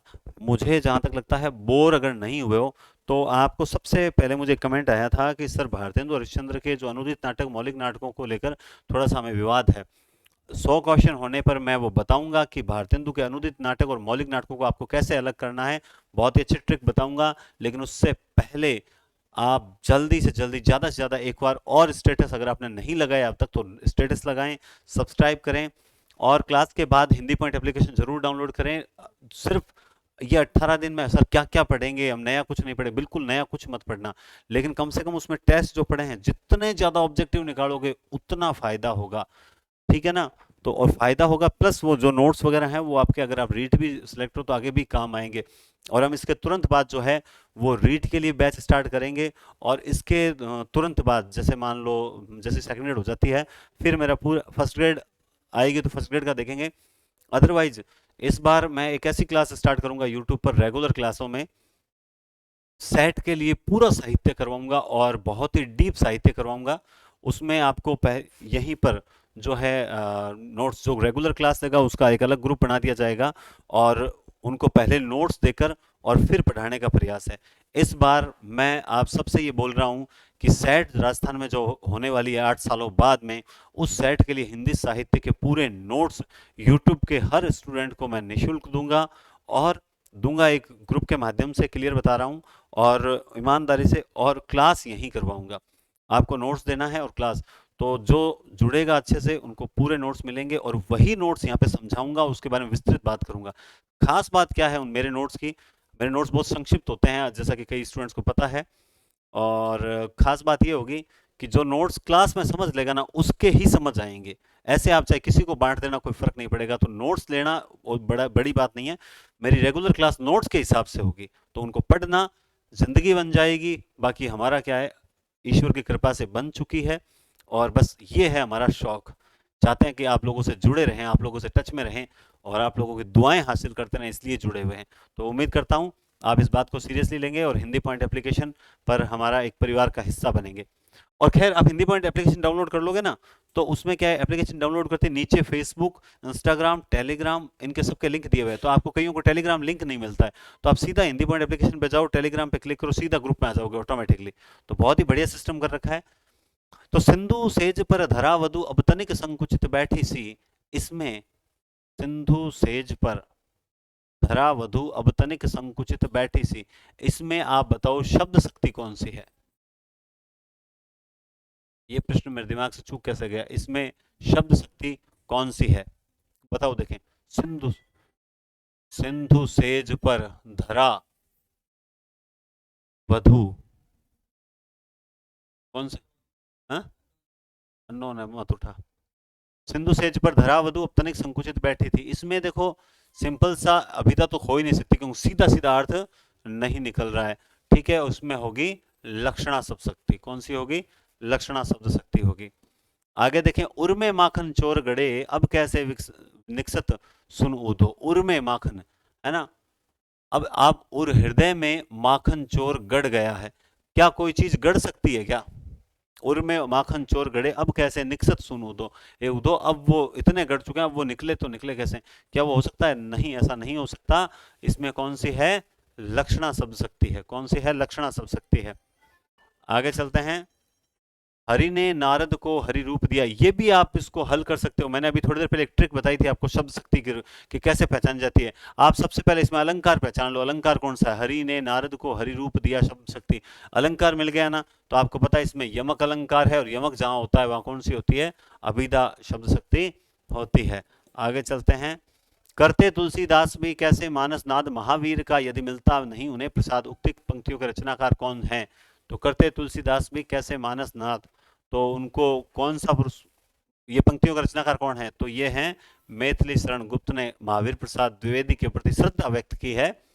आगे चलते हैं, साहित्य जन समूह के हृदय का निवास है, हृदय ये विकास है, ऐसा है शायद, जन समूह के हृदय का विकास है, निवास नहीं विकास। अब ऐसे प्रश्नों को देखकर अगर आप मान लो यूं कहते हो कि सर ये आपने बहुत टफ प्रश्न दी, ये बहुत बेसिक परिभाषा है भाई मेरे, ये बहुत बेसिक परिभाषा है, ये अगर आपको नहीं आती है तो आप या तो ढंग से पढ़ नहीं रहे हो, आपकी गलती है, तो इसलिए थोड़ा सा ढंग से पढ़ो। ये बालकृष्ण भट्ट की है, रेल का विकट खेल वाले हैं ये बालकृष्ण भट्ट। निम्न में से सही सुमेलित नहीं है पत्रिका, कौन सी पत्रिका सुमेलित नहीं है। पीयूष प्रवाह किसकी, अंबिका दत्त की, ब्राह्मण प्रतापनगर में सदादर्श, लाला श्री निवास दास और नागरी नीरद। हाँ बताओ देखें, पहले आप उत्तर दो। हाँ मैं आपके प्रीमियम में सब देख लूंगा कमेंट, चिंता ही मत करो। ये बद्री नारायण की नहीं है क्या, देख लेना है ना। ये राइट आंसर होगा डी, नहीं ये तो मैंने बता रहा हूँ सही है, नागरी नीरद भारतेंदु की नहीं है। मन है, यहाँ देखो इसको विसर्ग मानना, इसमें विसर्ग गलती से प्रिंट नहीं हुआ है। मनः धनताप संधि विच्छेद बनने वाला शब्द कौन सा होगा, मनः प्लस ताप से कौन सा शब्द बनेगा, मनन संताप, मनताप, मनताप। तो इस बनेगा मनस्ताप, विसर्ग मान लेना, इसमें लिखा हुआ नहीं मैंने लगा दिया है। ठीक है, आगे चलते हैं। नि उपसर्ग से बने शब्द को पहचानिए। निर्वास, निश्चय, निरोग, नियुक्त। बताओ देखिए कौन सा उपसर्ग नी से बना हुआ है, जल्दी। ये अच्छे प्रश्न हैं भाई मेरे, अच्छे प्रश्न हैं, समझ लो, ढंग से देख लो इनको, ये अच्छे प्रश्न है। फिर वहां कोई मिल गया ना और इस टाइप का क्वेश्चन, क्योंकि इनमें क्या देखो, इन बाकी में निर, इसमें क्या है, इसमें है निस, इसमें क्या है, इसमें भी क्या है, निर। समझ गए बात को। किस शब्द में इत प्रत्यय नहीं है? अमित, फलित, पुष्पित, कंटकित। तो इसमें इत प्रत्यय नहीं है। फलित, पुष्पित, बताओ देखिए, राइट आंसर मिल गया अमित। कौन सा होगा? अमित हो जाएगा। किस शब्द में नाक प्रत्यय नहीं है? किस शब्द में नाक प्रत्यय नहीं है? मैनाक, दर्दनाक, खतरनाक, शर्मनाक। बताओ नाक प्रत्यय कहाँ नहीं है? इसमें तो कहाँ नहीं है नाक प्रत्यय, फिर यही होगा मैनाक, और तो तीनों में ही है। आगे चलते हैं। केशवदास की रचनाओं से संबंधित असंगत कथन छांटिए। बहुत ही बढ़िया प्रश्न, एक ऐसा प्रश्न है ये जो आपको न केवल केशव की जानकारी भी दे देता है सारी, बल्कि आपसे पूरा केशव एक तरह से जो बेसिक चीज हो वो भी क्लियर करके और आपसे प्रश्न भी निकलवा, उत्तर भी निकलवा लेगा। तो बताओ देखें इसमें। देखो इसमें ये रसी क यहाँ है क, तो इसमें 16 प्रकाश है। और एक ऐसी और है रसिक प्रिया, कवि प्रिया, जो कवि प्रिया है, कवि प्रिया में 16 प्रभाव है, ध्यान रखना। क्या है? 16। देखो वह है कवि तो यहाँ प्रभाव है, यहाँ रसी क है तो यहाँ प्रकाश है, तो ये 16 प्रभाव 16 प्रकाश का ध्यान रखना एक तो विशेष। और रामचंद्र का 39 प्रकाश की रचना है ही। ठीक है, राधा का नक्सिक वर्णन है। ये जो है ना 1602 छंद, यहाँ 120 नहीं है साहब, 103 छंद है, क्योंकि शायद इसमें 77 प्लस 26 मतलब मात्रिक और वर्णिक, तो 7 6 13 और 1 7 2 9 10, हाँ इसमें 103 छंद है, 120 छंद नहीं है। 77 मात्रिक 26 वर्णिक ऐसा कुछ है, 77 और 26 है। ठीक है, आगे चलते हैं। असंगत छांटिए। केशव को भाषा का मिल्टन कहना चाहिए, मिश्र बंधु कहता है, क्या ये बात सही है? रीतिकाल की भूमिका पुस्तक के लेखक डॉक्टर नगेंद्र है, ये बात सही है क्या? हिंदी के विकास में अपभ्रंश का योगदान पुस्तक के लेखक डॉक्टर नामवर सिंह है, क्या ये बात सही है क्या? यूरोपीय महाद्वीप में बिहारी सस्सई के समकक्ष कोई रचना प्राप्त नहीं होती, ये बात स्मिथ, यहाँ स्मिथ कथन था, तो क्या ये सही है क्या? इनमें से कौन सा सही है और कौन सा गलत है? देखो आपको पता है, ये जो यूरोपीय महाद्वीप में बिहारी सस्सई के समकक्ष कोई रचना प्राप्त नहीं होती, ये ग्रियर्सन नहीं कहता क्या? ये ग्रियर्सन कहता है ना दोस्तों, या नहीं कहता ग्रियर्सन? तो इसका राइट आंसर ग्रियर्सन मतलब होना चाहिए, तो इसमें हिसाब से तो ये राइट होना चाहिए, डी। रीतिकाल के नामकरण के संबंध में असंगत विकल्प को चुनिए। रामचंद्र शुक्ल रीतिकाल श्रृंगार काल कहते हैं क्या? आचार्य हजारी प्रसाद द्विवेदी और उत्तर मध्यकाल, मिश्र बंधु रीति युग या अलंकृत काल, बाट नहीं, अलंकृत काल, रमाशंकर शुक्ल रसाल कलाकाल, ये तो कल ही बात हुई थी हमारी। ये इन्होंने तो सीधा रीतिकाल ही नहीं कहा है क्या? हजारी प्रसाद द्विवेदी ने उत्तर मध्यकाल थोड़ी कहा है। ये तो हजारी प्रसाद द्विवेदी ने आदि रीतिकाल ही कहा है सीधा। लक्षण लक्षणा का दूसरा नाम क्या है? हाँ, जहस्त्वार्थी, अजहस्त्वार्था, गौणी शुद्धा, तो लक्षणा लक्षणा का दूसरा नाम है जहस्वार्था।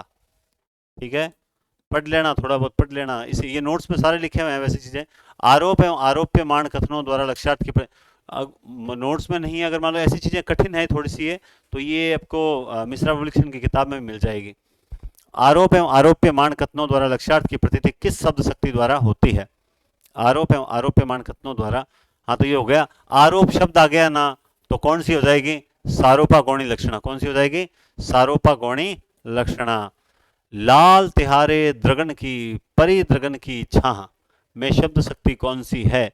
लाल तिहारे द्रगन की परी द्रगन की छाह, भैया मेरे राखी के बंधन को निभाना, भैया मेरे जो ट्रिक बताई उसको अपनाना, द्रगन द्रगन, तो भी कौन सी हो रही है? विदा हो रही है।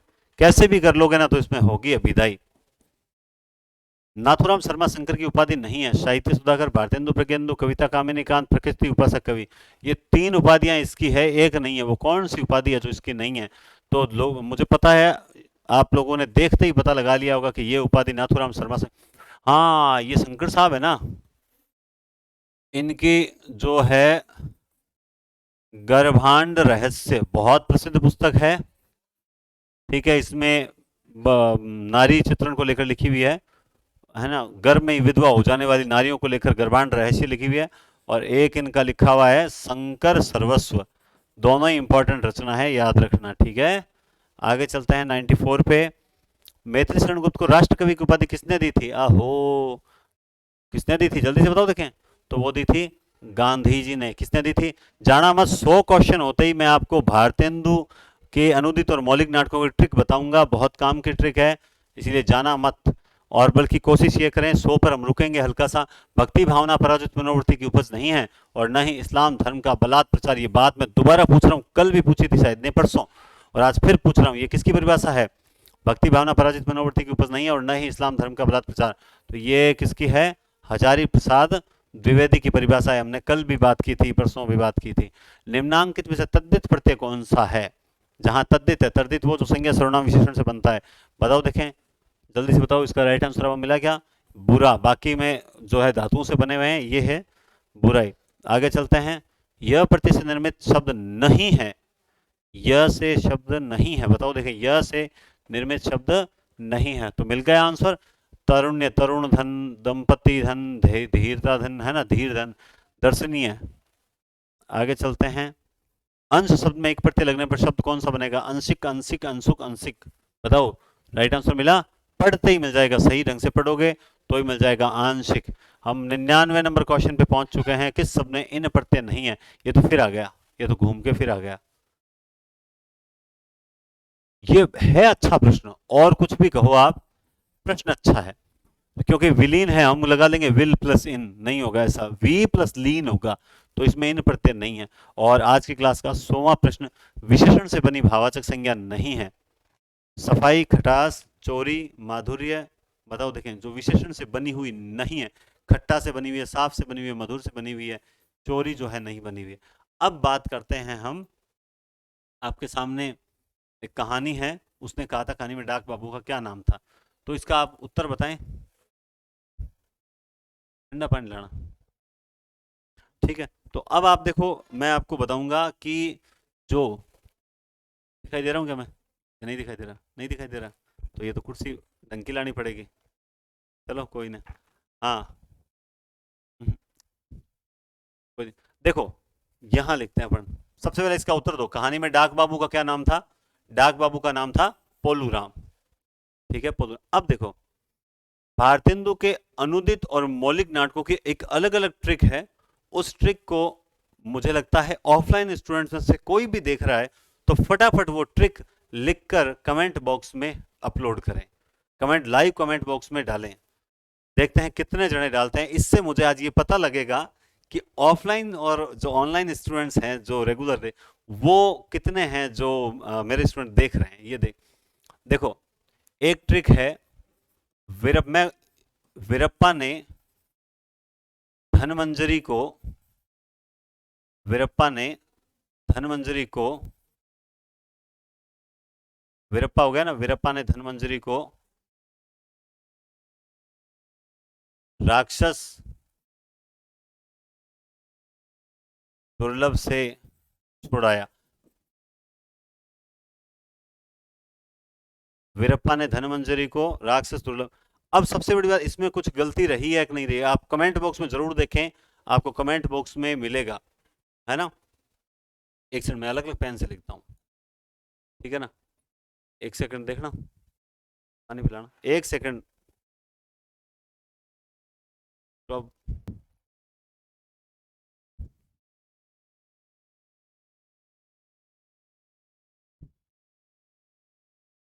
देखो, सही है, आवाज आ रही, ठीक है। देखो, एक क्या होता है, मौलिक।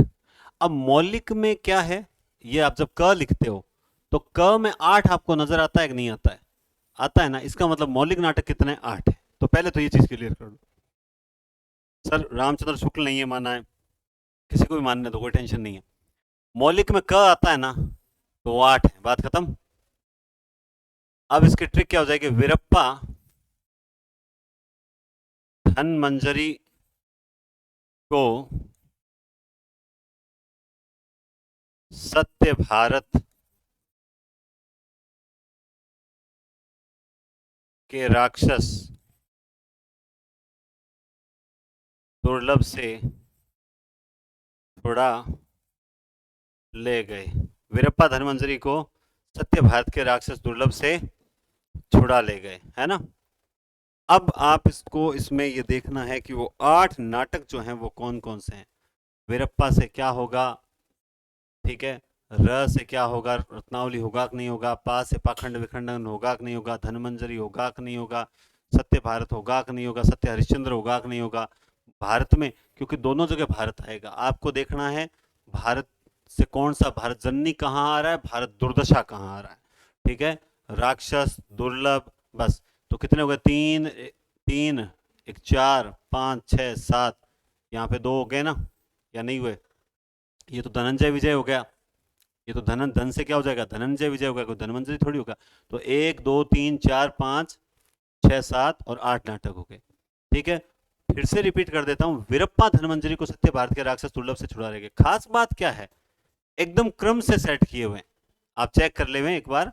वीरप्पा धनमंजरी को सत्य भारत के राक्षस दुर्लभ से छुड़ा ले गए, पहली तो ये। दूसरा क्या है, दूसरा है जो अनुदित नाटक हिंसा, जो नो है, अनु नो, हिंसा और प्रेम तो श्री विभा देवी की अंधेर नगरी का सती प्रताप है। अंधेर नगरी का सती प्रताप, हिंसा और प्रेम तो एक वेदी की हिंसा, हिंसा ने बहुत ही, हिंसा और प्रेम, श्री विभा, वी और विषय विष्मोदम और भारत भारतीय एक बार दुर्दशा है। बताओ आप देखें, नील देवी हो जाएगा, अंधेर अंधेर नगरी और सती प्रताप, है ना। तो ये 9 है, हिंसा और प्रेम तो श्री विभा देवी के अंधेर नगरी का सती प्रताप है। और उधर वो है, वीरप्पा धनमंजरी को सत्य भारत के राक्षस दुर्लभ से छुड़ा ले गए। ये 2 ट्रिक आप याद कर लो, आपका गलत नहीं होगा। और इतना ध्यान रख लेना, मौलिक, मौलिक क में क्या है, 8 है, बस मौलिक 8 है, आपके कहीं गलती होगी नहीं। इनमें से अगला क्वेश्चन करते हैं। उम्मीद करता हूं आपको ये ट्रिक अच्छी लगेगी। बाकी देखो, अभी 2 पेपर हो चुके हैं फर्स्ट ग्रेड के, दोनों में ये मेरे तो काम आई है, बाकी आप और स्टूडेंट्स के भी काम आई है। बोलो सर आपकी की से निकल गया कौन सा अनुदित है, कौन सा मौलिक है, बाकी आप समझदार। तो इनमें से कौन सी पुस्तक ब्रज भाषा गद्य में लिखी हुई है, तो ऐसी कोई पुस्तक जो ब्रज भाषा गद्य में लिखी हुई है, बताएं देखिए वो कौन सी पुस्तक है। तो इसका राइट आंसर आप जो मिल जाएगा, अष्टयाम। आगे चलते हैं। भाषा योग वशिष्ठ का रचनाकार इनमें से क्या है। भाषा योग वशिष्ठ कब लिखी गई थी, तो आपको तो सीधा सन याद होना चाहिए, है ना, सीधा सन याद होना चाहिए। 1700 समथिंग, 41 है 44 है, जल्दी से बताओ देखें। 18वीं सदी होगा, कौन सा होगा, 18वीं सदी। अभी ये फर्स्ट ग्रेड में भी एक इस टाइप का क्वेश्चन पूछा था संदेश राशक के लिए। गमन शब्द को विपरीतार्थक बनाने के लिए आप किस उपसर्ग का प्रयोग करेंगे। गमन तो क्या होगा, प्रतिगमन, अनुगमन, आगमन या उपगमन। गमन का हो जाएगा अपोजिट, आगमन। आगे चलते हैं। अदिति शब्द में प्रत्यय जोड़ने पर क्या होगा, ये तो पढ़ाई हुए क्वेश्चन है, ये तो आप गलत करना ही मत। अदिति में यह जोड़ोगे तो क्या बनेगा, अदिति, अदिति, अदिति, आदित्य, क्या बन जाएगा, आदित्य। कौनते शब्द में मूल शब्द और प्रत्यय क्या, कंत प्लस एक, कांत प्लस एक, कुंती प्लस एक, कुंती प्लस ऐ। तो जल्दी से उत्तर मिल गया आपको, कुंती प्लस एक, ये हो जाएगा। आगे देखिए, किस विकल्प में गार प्रत्यय नहीं है, कारागार, गुनहगार, मददगार, यादगार।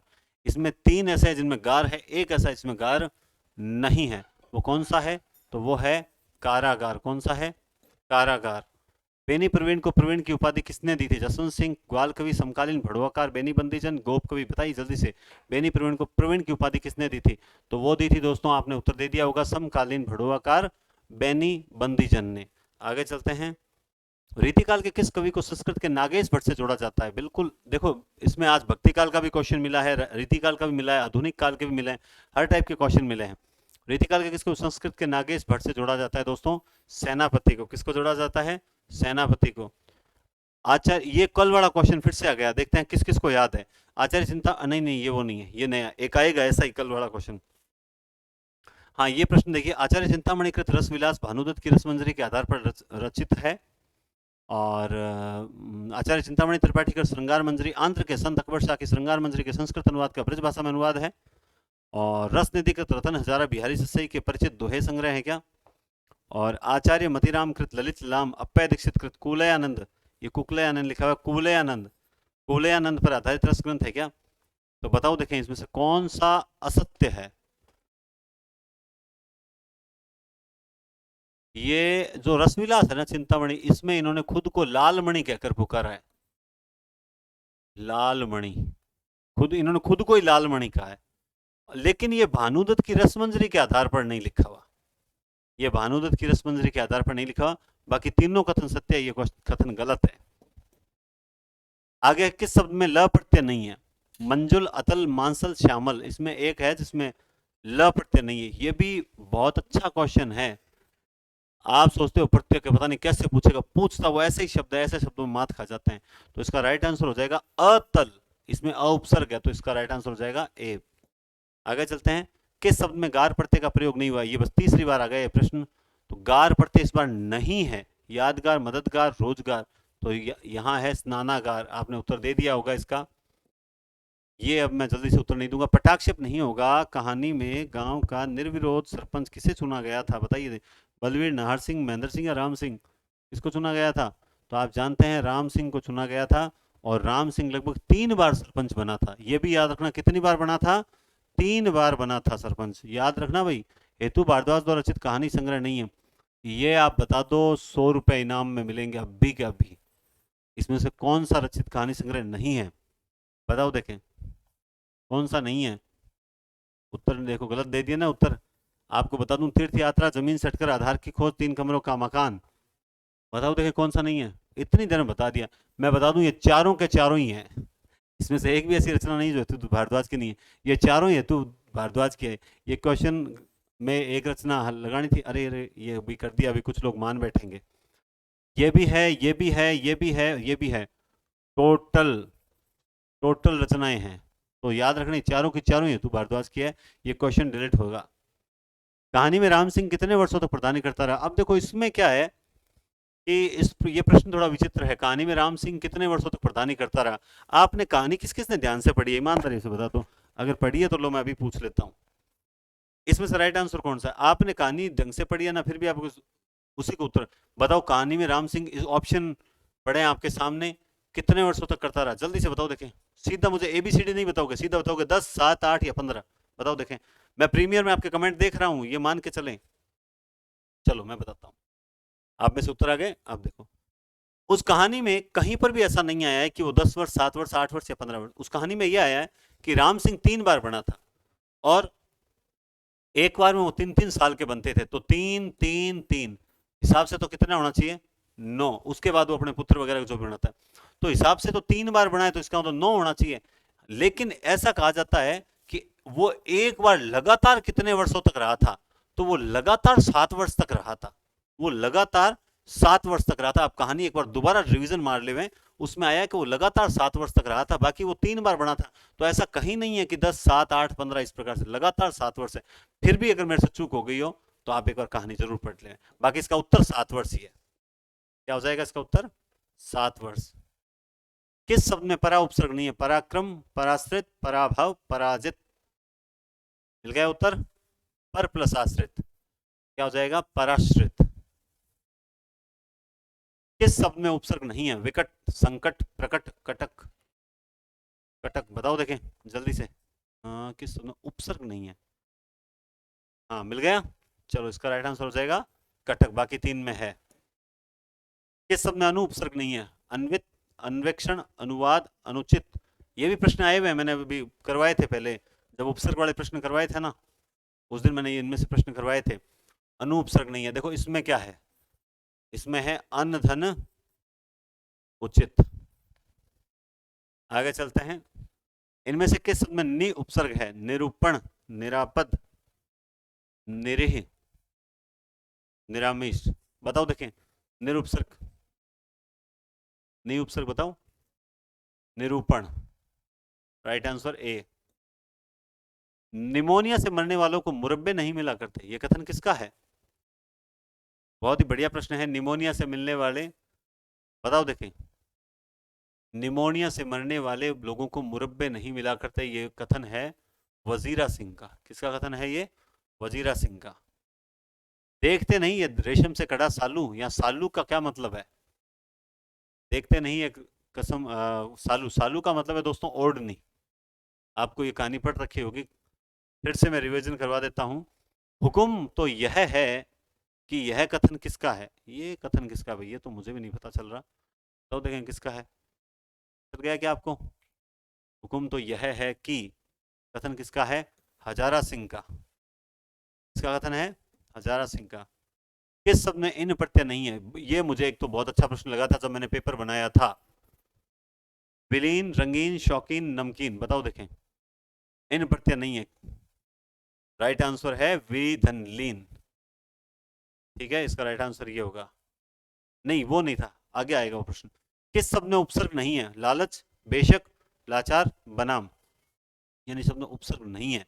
हाँ, ये प्रश्न तो आपने बहुत बार पढ़ रखा होगा, हर जगह ये प्रश्न मिलता है, पीछे आया हुआ है कोई एग्जाम में। राइट आंसर है लालच। लो साहब, इन कृतियों को मिलान कीजिए। करो मिलान इनका, शानदार तरीके से मिलान होना चाहिए, और गलती मत करना ये। का कश्मीर, सुषमा, हिंडोला, हृदय तरंग, जौहर। तो पहले आप मिलान कर लीजिए, फिर मैं कर देता हूँ मिलान फटाफट। तो इसमें चलो ठीक है, हाँ जी चलिए। कश्मीर सुषमा है श्रीधर पाठक की। उसके बाद हिंडोला है जगन्नाथ दास रत्नाकर की। और जौहर आ जाएगी आपके श्याम नारायण पांडे की। फिर हृदय तरंग जो है वो आ जाएगी सत्यनारायण। तो क्या हो जाएगा इसमें? कश्मीर सुषमा, इसमें हो जाएगा ए में, नहीं नहीं नहीं, हाँ ये, ए में 2, बी में 3, फिर 4, फिर 1, तो इसका राइट आंसर हो जाएगा ए। भारत भारती का प्रकाशन वर्ष क्या है? ये तो आप सब जानते ही हैं। भारत भारती जो है अभी आ गया था 1912 में। ठीक है, आगे चलते हैं। निम्न में से सर्वनाम के बारे में सही नहीं है। सर्वनाम का अर्थ है सबका नाम। सर्वनाम वाक्य में संज्ञा की पुनरुक्ति को रोकने के लिए काम में लेते हैं। सर्वनाम की संख्या 11 है। सर्वनाम के भेद 5 होते हैं। ये होगा। साथ में बता दूं, अब जैसे कल पेपर, कल हो सकता है, कल मैं सिर्फ केवल डाउट वाली क्लास बनाऊंगा। मैं आपको बता दूं, कल मैं जितने भी डाउट्स वगैरह कोई चीज़ है तो वो बनाऊंगा। लगभग छोटी क्लास आपको देने का प्रयास रहेगा मेरा। साथ ही परसों जो एक दिन का थोड़ा सा गैप इसलिए लेना चाहता हूं, एक दिन का गैप लेके उसमें अब तक 4 पेपर के डाउट क्लियर कर दूं, और उसके बाद में परसों जो टेस्ट लूंगा उसमें क्या करूंगा, ये आधुनिक काल बहुत बड़ी चीज है, और आधुनिक काल आप सबके लिए दिक्कत वाली बात है। मेरा मानना यह है कि मैं परसों की डेट में आपको एक आधुनिक का ये टॉपिक दूं। आज जो टॉपिक दूंगा उसका टेस्ट परसों लेंगे। उसमें क्या एक केवल छायावाद प्रयोग, प्रगति प्रयोग नहीं, मैं पूरे आधुनिक काल के कम से कम 100 आपके कितने क्वेश्चन होते हैं भाई? 150 क्वेश्चन का पेपर है ना। तो उसमें मैं चाहता हूं कि आपको आधुनिक काल बढ़िया तरीके से कम 70 प्रश्न जो है मैं आधुनिक काल के ऐड कर दूं। पूरे आधुनिक काल के 70 प्रश्न साहित्य के लेकर आता हूं। ठीक है, व्याकरण का देखते हैं, कुछ छोटे छोटे टॉपिक लेते हैं एक बार, ताकि आप एक एक दिन में रिवीजन कर सको, जिसमें वाच्य वगैरह। आधुनिक काल के 70, और मैं ऐसे छांटकर 70 प्रश्न तैयार करना चाहता हूं जिससे आपके उससे बाहर आधुनिक काल कुछ नहीं, और आधुनिक काल बढ़िया कवर हो जाए। तो इसी बहाने आप आज शाम को और आज नाइट में देखना चाहो तो देख लेना, और कल आधुनिक काल को तैयार कर लो, क्योंकि असली प्रश्न यहीं से आने। ये कम से कम आपको मैं फिर बता रहा हूं 15 प्रश्न देगा अकेला आधुनिक काल। तो आपकी आधुनिक काल के बेस्ट तैयारी के लिए मुझे कल का गैप चाहिए। मैं आप सबसे परमिशन मांगता हूं, आप मुझे सब इसके लिए छूट दें कि सर आप कोई बात नहीं, कल बढ़िया। परसों वाली क्लास धांसू जबरदस्त क्लास होगी, जिसमें हम 70 क्वेश्चन आधुनिक काल के रखेंगे, और उसके बाद उसमें से कोई गलती नहीं होगी। अब कई लोग सोचा 15 प्रश्न कोई थोड़ा, मैं फिर कह रहा हूं आधुनिक काल आपको 15 प्रश्न के आसपास दे देगा। एक कम एक ज्यादा मैं कह नहीं सकता, 15 प्रश्न देगा। ठीक है, क्योंकि मैंने जो रेशियो निकाला है वो ऐसे है 5 5 5 15 और 10। तो कितने हो गए? 15 15 30 और 10 40। मेरा हिसाब से ये रेशियो है, 40 से अधिक क्वेश्चन नहीं आएंगे। और अब इसमें मान लो इतना ही हो सकता है, जैसे 4 4 4, ठीक है, 14 और 9। अब क्या हो जाएगा, ज्यादा कोई अंतर थोड़ी हुआ, ज्यादा से ज्यादा 1 2 5 क्वेश्चन कम कर लो, 35। 35 से 40 क्वेश्चन आने, लेकिन मेरा रेशियो ये आदिकाल, भक्तिकाल, रीतिकाल से 5 5 क्वेश्चन है, ये 15 देगा, और गद्य विधाओं से 10 ही क्वेश्चन आएंगे, इससे ज्यादा नहीं आएंगे, मेरी बात का भरोसा करना। तो उम्मीद करता हूँ आप सब परमिशन दे रहे होंगे मुझे। 350 जने देख रहे हो तो 350 जने परमिशन तो दे दो भैया। हाँ, प्रीमियर में आपका कमेंट देख रहा हूँ, तो बढ़िया पेपर तैयार करके लाऊंगा, आपको मजा आ जाएगा। उसके बाद जब अपन संपूर्ण पाठ्यक्रम में 3 पेपर और लेंगे ना, तो उसमें और सारा एक बार मिक्स।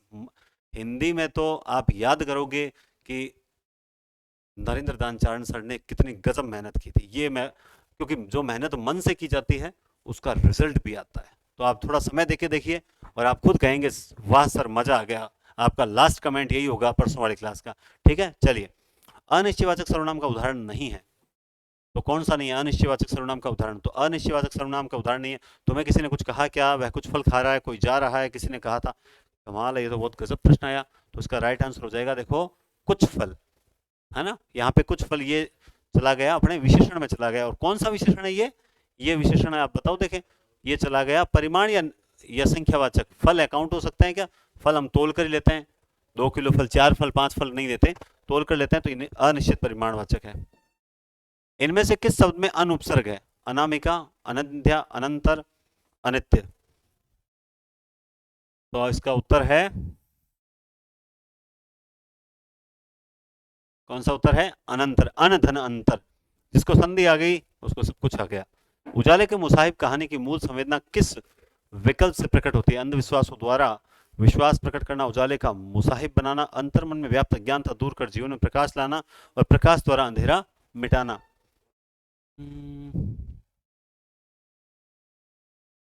इसका मूल संवेदना तो यही है, सी है। इसकी मूल संवेदना सी होगी, 103 बिल्कुल। ऑप्शन देखते ही पता लग जाता है कि हाँ इसका राइट आंसर। सामान्य रूप से आधुनिक काल का प्रारंभ माना गया। आधुनिक काल का प्रारंभ कब से माना गया है? आधुनिक काल का प्रारंभ माना गया है, बताओ देखें, 1857 से। कब माना गया है? 1857 से। माधुरी शब्द में कौन सा प्रत्यय लगा हुआ है? य, अय, इय, य। माधुरी शब्द में कौन सा प्रत्यय लगा है? य, अय, इय, य। अच्छा, ये तो क्लियर हो गया ना, मधुर धन या माधुर्य। बस 18 क्वेश्चन और है, हिम्मत रखो, हिम्मत रखो, शेर और शेरनी, हिम्मत रखो। आधुनिक हिंदी साहित्य की सबसे प्रमुख विशेषता क्या थी? प्राचीन साहित्य का त्याग, साहित्य का आधार विज्ञान को बनाना, भौतिकवादी दृष्टि, मनुष्य का क्या है सबसे प्रमुख? प्राचीन, हाँ ठीक है। आधुनिक हिंदी साहित्य की सबसे प्रमुख विशेषता क्या है? बिल्कुल, बहुत अच्छा प्रश्न है। प्राचीन साहित्य का त्याग, साहित्य का आधार विज्ञान को बनाना, भौतिकवादी दृष्टि, मनुष्य के बृहत्तर सुख दुख में पहली बार जुड़ना। बहुत ही बढ़िया प्रश्न है, बताओ देखें। इसका राइट आंसर हो जाएगा, पहली बार आधुनिक काल में मनुष्य जो आम जीवन था ना उसको उभारा गया। भारतेंदु और द्विवेदी युग की कड़ी किसको कहा जाता है? बहुत ही बढ़िया प्रश्न ये भी। इन दोनों कालों के संधि कवि किसको कहा जाता है? मतलब प्रश्न देखते ही उत्तर दिमाग में क्लिक करता है कि साहब इसमें बाल मुकुंद गुप्त है, इसमें बाल मुकुंद गुप्त है। आगे चलते हैं। भीतर भीतर सबरस चूसे, हंसे हंसी के तन मन धन मुंह से, यह पंक्ति ना सकी साजन, ना सकी साजन ना अंग्रेज, ऐसा है क्या कुछ? हाँ ऐसे ही है कुछ। ठीक है, यह पंक्ति किस कवि की है? यह पंक्ति है अपने प्यारे भारतेंदु हरिश्चंद्र की है। मैंने इतना तक कह रखा है कुछ स्टूडेंट्स को, भारत बारहमासा के रचयिता कौन है? कौन है भाई भारत बारहमासा? भारतेंदु तो कौन ही, अंबिका दत्त अट्ठ है। अंबिका ने तो वो वध करवाए थे, है ना, कंस वध वगैरह, वो प्रताप नारायण मिश्र के नाक। हाँ, ठीक है, राधा कृष्ण दास है। मैंने इतना तक बोल रखा है, इन पेपर्स की कीमत क्या है? तुम अगर 18 दिन भी मेरे अनुसार, थोड़े पढ़े हुए होने चाहिए आपको, साहित्य का नॉलेज अगर है, 18 दिन भी मेरे अनुसार चल लोगे ना तो भी तुम्हारा कल्याण निश्चित है। लेकिन अभी तक भी कुछ लोग रेगुलर नहीं देख रहे। मुझे ऐसा लग रहा है मैं जो आगे आने वाले जो संपूर्ण पाठ्यक्रम वाले पेपर है ना वो लाइव ही चलाऊंगा, उसके अलावा उसके बाद ऑफ कर दूंगा। लाइव का मतलब लाइव चलाकर, और जैसे ही लाइव खत्म क्लास उसके बाद पेपर हटा दूंगा, ताकि ये रहे कि नहीं वास्तव में आओ। हाँ, या फिर ज़्यादा से ज़्यादा, जैसे कुछ स्टूडेंट्स की थोड़ी दिक्कत रहती है तो ज़्यादा सुबह तक रखूंगा, कि सुबह 7 या 8 बजे तक। फिर देखते हैं लाइव कैसे नहीं आते। या फिर मुझे एक बार ये दिखा दो कि सर देखो हम इतने जने देखते तो हो, मुझे पता है। यूं दिखा दो कि देखो सर आज हम पहला जो पेपर हो ना, अभी तक मेरे 3-4 पेपर होंगे, मैं फिर से कह रहा हूँ, जिस दिन मेरा पहला पेपर हो ना, कौन सा, संपूर्ण पाठ्यक्रम का जिस दिन आपका पहला टेस्ट होना, उस दिन आप सबको एक साथ लाइव रहना है। मुझे एक स्क्रीनशॉट लगाना है कि देखो इतने स्टूडेंट्स पढ़ते हैं। अब मेरे चेहरे की खुशी देखकर आप लोगों को खुशी होनी चाहिए कि आज से कह रहा हूं मैं, और रोज पेपर में कहूंगा कि जिस दिन पहला संपूर्ण पाठ्यक्रम का पेपर होना, उस दिन आप एक दिन ऑन लाइव रहोगे, सिर्फ एक दिन पहले से अपन तय करके चलते हैं कि उस दिन आप सारे एक साथ लाइव रहोगे। तो पक्की बात है, मैं पेपर भी नहीं हटाऊंगा, और उस दिन एक दिन लाइव रह जाना, उसके बाद चाहे आप बाद में देख लेना, कोई दिक्कत नहीं, उस एक दिन लाइव रहोगे। अब ये प्रॉमिस करते हो तब तो ठीक है, नहीं करते हो तो फिर ठहर जाओ तुम। ठीक है, आगे चलते हैं। हल्कू की पत्नी मुन्नी ने हल्कू के हाथ पर कितने रुपए रखे थे? 5 रुपए, 10 रुपए, 3 रुपए? कल ही आया था प्रश्न। कितने? 3 रुपए रखे थे। हाँ देखो, अपने एक छोटा सा परिवार है, उसमें हंसी मजाक चल रही है, लेकिन आपको देख लो अब की बार मैं भी जिद पे अड़ गया हूँ। संपूर्ण पाठ्यक्रम वाले पहले पेपर में सारे आओगे लाइव, है ना? रिलैक्स रहिए, फ्री माइंड तैयारी कीजिए, मैं करवा दूंगा। मूल शब्द एवं प्रत्यय का सही विभाजन नहीं हुआ है, कहाँ नहीं हुआ है? महत दंत, घूम दनाव, लोहा दनार, कांसा दनार, बताओ देखें, मिल गया उत्तर? नहीं मिला, मुझे पता है, अभी तक कईयों को नहीं मिला, कई सोच रहे हैं। अरे पूजा मैडम मिला कि नहीं मिला? लक्ष्मी चौधरी मैडम, शशि बिश्नोई मैडम, और एक हमारे शेखावत मैडम है, कौन है? मनोज कंवर शेखावत। कल कह रहे थे सर एक बार स्क्रीनशॉट भेजो। बताओ मुझे कि मुझसे पहले भी किसी ने आंसर की भेजी है क्या? हाँ भाई, आपसे पहले शशि बिश्नोई ने भेज दी थी। कोई बात नहीं, छोरा कद जी थी। देखो, यहाँ होगा घूम प्लस आओ। ठीक है, तो इसका राइट आंसर होगा। तो देखते हैं आज छोरा मुंह कोई भेजे को नहीं। शेखावत साहब है, देखा नहीं, भी तैयारी कर रहा है। तो किस शब्द में इंदा प्रत्यय नहीं है? परिंदा, शर्मिंदा, गोविंदा? कॉमन प्रश्न है, सेकंड ग्रेड थर्ड ग्रेड कितनी बार पूछा गया है। गोविंदा। कौन सा है? गोविंदा। बस 10 प्रश्न है, लास्ट 10 प्रश्न है, अब थोड़ा एनर्जेटिक हो जाओ, उत्साहित हो जाओ। कईयों की नींद आ रही है, आंखों में तो नींद पड़ रही है। अरे कौन है रे ये? कहाँ से आते हैं ये लोग जो नींद ले रहे हैं लाइव में भी, है ना? हिंदी की प्रथम रचना में ईमानदार से बता दो, नींद नहीं आ रही क्या? कईयों को तो पक्की उबासी आ ही रही थी। सर घरों काम करा थक जावा मैं। हिंदी की प्रथम रचना मानी जाती है दोहा, पाहुड़, पाहुड़ दोहा, श्रावकाचार, पौम चरियो। तो ये तो सबको पता है, श्रावकाचार। कौन सी है? श्रावकाचार। बस 142 पे आ चुके हैं हम। रस रहस्य किसकी है? क्लास तो चल रही है ना भैया, देखना। मुझे डर बहुत लगता है, कल 4 टुकड़ों में हो गई थी क्लास। हाँ, रस रहस्य किसकी है भाई? ये भी कल आई थी, कल या परसों आई थी, कल ही आई थी। हाँ, हाँ कल ही आई थी। कुलपति मिश्र। आगे चलते हैं। स्पर्श शब्द का विपरीतार्थक कौन सा होगा? स्पर्श में क्या उपसर्ग लगाएं कि विपरीत हो जाए? अस्पर्श। भक्ति आंदोलन के उद्भव का कारण मानने वाले विद्वान व्यास, ये भी कल आया था, बताओ देखें। कल बड़ा प्रश्न है सेम। ईसाई प्रभाव जॉर्ज ग्रियर्सन, मुस्लिम प्रभाव शुक्ल, स्वाभाविक विकास द्विवेदी, मार्क्सवादी रामस्वरूप चतुर्वेदी। राइट आंसर होगा ये, राइट आंसर होगा। बस 5 प्रश्न और है। प्रमुख साहित्य, ये रहा वो प्रश्न कल वाला। इसमें बताओ मैंने कौन सा बताया था? कबीर के प्रादुर्भाव एक घटना है, हिंदी भक्ति भाव का प्रथम क्रांतिकारी पुरस्कृता कबीर हैं। डॉक्टर बच्चन सिंह का कथन है क्या? संत मत के समस्त कवियों में कबीर सबसे अधिक प्रतिभाशाली और मौलिक थे, क्या ये कथन है क्या? वे सिर से पैर तक मस्त मौला, स्वभाव से अक्खड़, ये द्विवेदिक है क्या? भाषा पर कबीर का जबरदस्त अधिकार था, ये द्विवेदिक है। तो इसमें कौन सा था?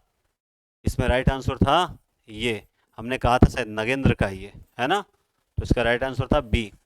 बस लास्ट 4 क्वेश्चन। प्रकृति चित्रण की दृष्टि से द्विवेदी युग का श्रेष्ठ कवि कौन है? जो प्रकृति चित्रण की दृष्टि से द्विवेदी युग का श्रेष्ठ कवि कौन है? और वो है श्रीधर पाठक, जिनको प्रकृति चित्रण की दृष्टि से श्रेष्ठ कवि कहा जाता है। किस शब्द में इष्ट प्रत्यय है? ये भी बहुत अच्छा प्रश्न है, बताओ देखें कौन सा होगा इसमें इष्ट प्रत्यय?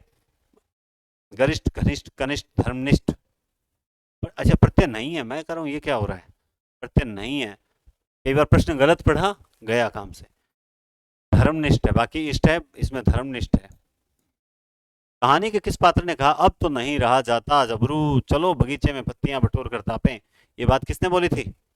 ये बात बोली थी अपने कहानी के पात्र हल्कू ने। राघव शब्द में प्रत्यय कौन सा है? राघव।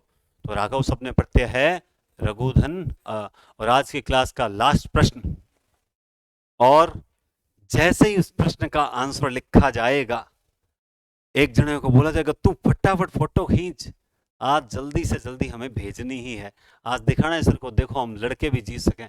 तो तैयार हो जाओ, देखते हैं सबसे पहले फोटो कौन खींचे। और ये आपके सामने आ रहा है 150वां क्वेश्चन।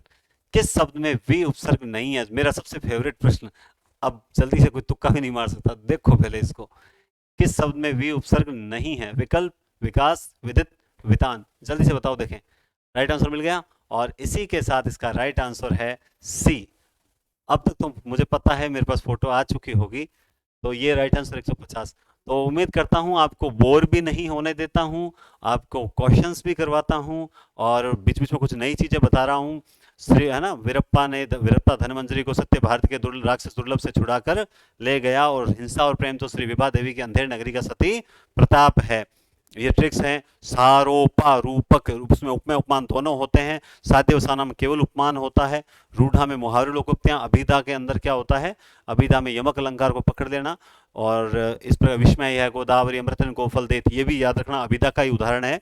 विस्मय यह गोदावरी अमृतन को फल देती, ये भी इसी का। तो उम्मीद करता हूँ आपको अच्छा लगा होगा। कल कल का मुझे थोड़ा टाइम दीजिए, कल मैं छोटी सी क्लास बना दूंगा डाउट वाली।